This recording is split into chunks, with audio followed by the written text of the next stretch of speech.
এই যে বন্ধুরা, আজকে আমি এই যে কি পাতা বলুন তো, এটা বন কচু। এই যে বন কচুর পাতা, এটার আমি শাক করবো। এটা হচ্ছে কচুর শাক, কচুর পাতা, পাতা দিয়ে শাক করব। এই পাতাগুলোকে আমি এরম করে বেছে নিব। সুন্দর একটা ফুলের মতন এই যে পাতাগুলো এরমভাবে বেছে নিতে হয়। এই শাক খুব উপকার, রক্ত পরিষ্কার থাকে, এর ডাঁটাও খেতে ভালো লাগে। এরকম করে কচুর পাতাগুলো এরকম করে, তাহলে এগুলো কি নরম হয়। আর এই ডান্ডিগুলো দিলে পরে কি একটু শক্ত, খেতে ভালো লাগে, শক্ত শক্ত হয়। এই ছাড়ানোটা শিখিয়ে দিয়েছে আমাদের বাড়িতে একটা মেয়ে থাকতো, ওই মেয়েটা।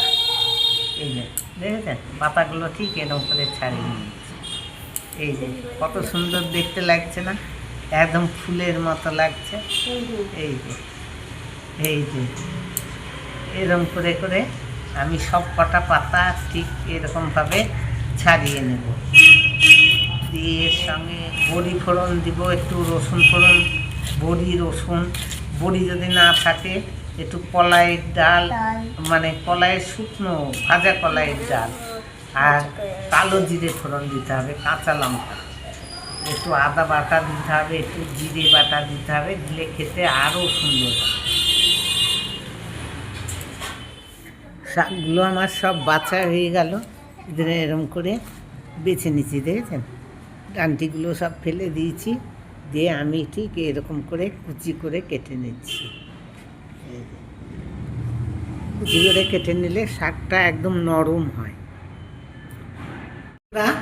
আজকে আমি রান্না করেছি গরম গরম একদম সাদা ভাত, একদম গরম ভাত, আর সেই দেখালাম কচুর শাক। এই যে কচুর শাক, কচুর শাক কেমন হয়েছিল? ভালো হয়েছে।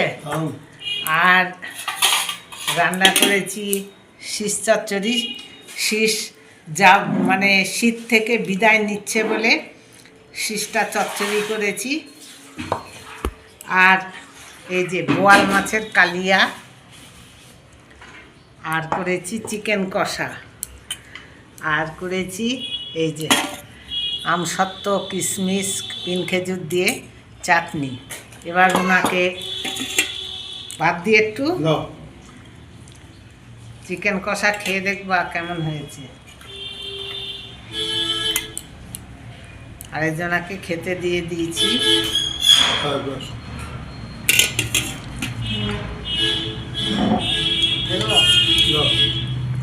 একটা সব ঠ্যাঙের মাংস নিয়ে এসছে বাবু আজকে।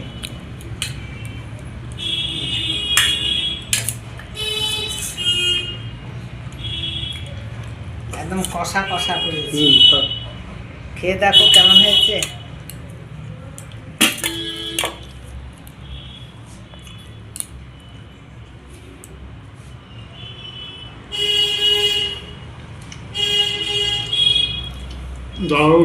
ভালো হয়েছে। আচ্ছা, তো বন্ধুরা আপনারাও দুপুরবেলায় আমাদের বাড়ি চলে আসুন। একদম গরম গরম চিকেন কষা, মাছের কালিয়া, কচুর শাক, বন কচুর শাক, আর চাটনি শীষ দিয়ে একদম বসিয়ে সুন্দরভাবে খাওয়াবো। তো বন্ধুরা এই রান্নাগুলো কেমন হয়েছে অবশ্যই কমেন্ট করে জানাবেন। আর দুপুরবেলায় এলে খুব ভালো লাগতো। আর ভালো থাকবেন, সুস্থ থাকবেন। আবার আপনাদের সঙ্গে দেখা হবে পরের ভিডিও নিয়ে।